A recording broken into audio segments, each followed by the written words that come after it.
నమస్తే welcome to A1 TV Telugu news updates చూద్దాం. అనకాపల్లి జిల్లాలో కూటమి ఎమ్మెల్యేలు తీవ్ర ఆందోళన ఉన్నారని రాజకీయ వర్గాలలో చక్కర్లు కొడుతుంది. ప్రజలకు ఇచ్చిన హామీలు అమలు చేయకపోవడం, అభివృద్ధి పనులు నిలిచిపోవడం వల్ల నియోజకవర్గాల్లో తిరగాలంటే భయపడుతున్నారని తెలుస్తోంది. ముఖ్యంగా చోడవరం, మాడుగుల నియోజకవర్గాల్లో రోడ్లు దెబ్బతిన్నా స్పందన లేకపోవడం, గోవాడ షుగర్ ఫ్యాక్టరీ మూసే స్థితికి రావడం పట్ల ఎమ్మెల్యేలు ఆవేదన వ్యక్తం చేస్తున్నారు.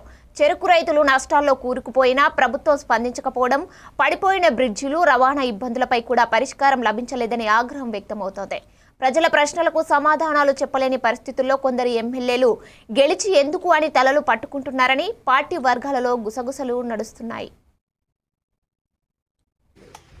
అదేవిధంగా చెరుకు మనం తోలితే అది పంచదార తయారు చేయడానికి ఒక టన్నుకి అంటే ఒక బస్తా పంచదార తయారు చేయడానికి సుమారు 1000 రూపాయల దగ్గర ఇవ్వమని చెప్పేసి షుగర్ ఫ్యాక్టరీలో ప్రాసెసింగ్ ఛార్జ్ అవుతుంది. అంటే ఒక బస్తా పంచదార తయారు చేయడానికి రైతుకి చెల్లించింది కానీ తయారు చేయడానికి అయ్యే ఖర్చు కానీ సుమారు 4000, 4100, 4200 అవుతుంది.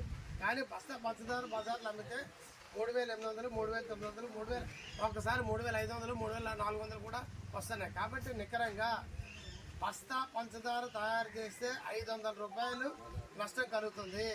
1,00,000 బస్తా తయారు చేస్తే 5 కోట్ల నష్టం, 2 లక్షలు ప్రొడ్యూస్ చేస్తే 10 కోట్ల నష్టం.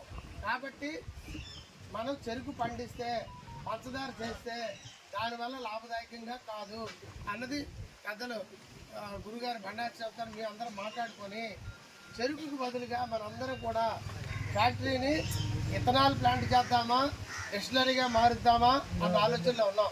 మారుస్తాం ఖచ్చితంగా. మీరు చెరుకుకు బదులుగా మొక్కజొన్న పండించవలసి ఉంటుంది.